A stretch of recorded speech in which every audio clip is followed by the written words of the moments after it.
របៀប login Chat GPT ដំបូងយើងចូលទៅកាន់ website Chat GPT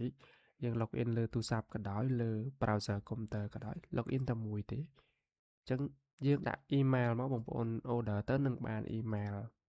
សម្រាប់ login បញ្ជាក់ថាវាជា private account មិនមែន share ទេអញ្ចឹងយើង login មកជាទូទៅនៅពេលដែលយើង login វាតែងតែទារ code OTP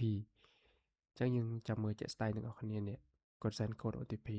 ករណីមួយទៀតយើងអាច continue with password យើងបញ្ចូល password សិនមកបើក្នុងករណីថាយើងបញ្ចូល password ហើយវានៅតែទារ code OTP ចាំយើងទៅ login Gmail ទាំងអស់គ្នាសំទោស login mail team mail ចុច continue មកអញ្ចឹងក្នុងករណីថាយើង login អត់បានតែបើយើង login បានយើងប្រើទៅអត់អីទេយើង guarantee ជូនបងប្អូនពេញមួយខែទេដូចនេះអញ្ចឹង login បានតែម្ដងអត់មាន error អីទេបើក្នុងករណីថា login ទៅវា error ធ្វើម៉េចយើងចូលមកកាន់ website នេះចូលមកបងប្អូនឃើញមានបែបនេះជាឧទាហរណ៍អញ្ចឹងបងប្អូនមាន mail រៀងខ្លួនយើងចុច new នេះមកយើងបញ្ចូលមកឧទាហរណ៍ថា